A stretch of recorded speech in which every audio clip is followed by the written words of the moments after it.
Bonjour à tous, ravi de vous retrouver pour ce nouveau numéro de Métropole Hebdo. On fait le tour d'horizon des dernières actualités de la métropole grenobloise.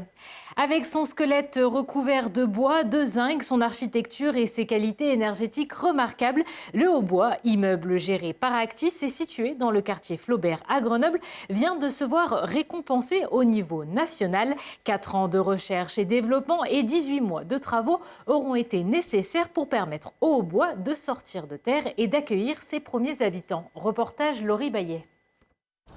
Il est haut, il est en bois. Le Hautbois est cette résidence de 9 étages portée par le bailleur social Actis qui accueille depuis février dernier 56 logements locatifs.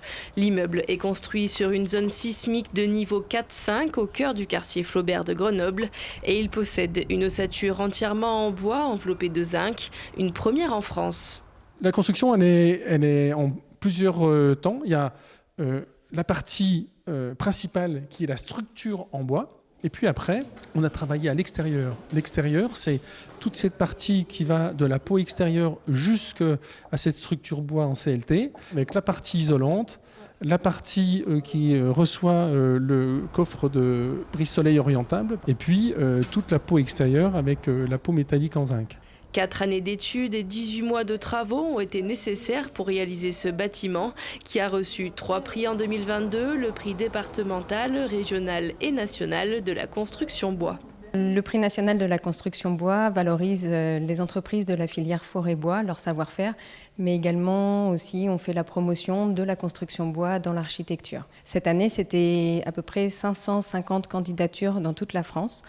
Et on a ressorti 6 lauréats nationaux, 4 prix plus 2 mentions complémentaires, dont le Hautbois qui est une mention innovation technique. Avec sa ventilation à double flux, le Hautbois est également un bâtiment labellisé passif. La chaleur dégagée à l'intérieur de l'appartement et celle apportée par l'extérieur suffisent à répondre aux besoins de chauffage. Comprendre l'essentiel des enjeux climatiques via un atelier ludique et collaboratif, c'est l'objectif de la fresque du climat, une sensibilisation qui se fait directement sur le lieu de travail comme chez Enedis où près de 450 collaborateurs ont déjà participé à ces ateliers dans les Alpes. Découverte avec Arthur Glory. Aujourd'hui, la trajectoire qu'on prend, c'est laquelle à votre avis? La rouge. Malheureusement, c'est la rouge.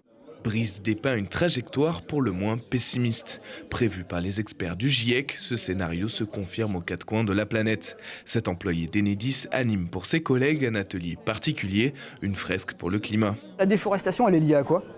Qu'est-ce qui déforeste? C'est la hausse de la température qui déforeste? Non, c'est l'activité. C'est l'activité humaine, carrément, ouais. Créée en 2015 par le français Cédric Riggenbach, cette méthode permet d'approcher différemment les enjeux climatiques d'aujourd'hui. Alors, une fresque du climat, ça appartient à chaque groupe. En fait, c'est pas quelque chose de figé avec un seul schéma. En fait, chaque groupe va pouvoir constituer sa fresque. Il y a une partie créativité d'ailleurs.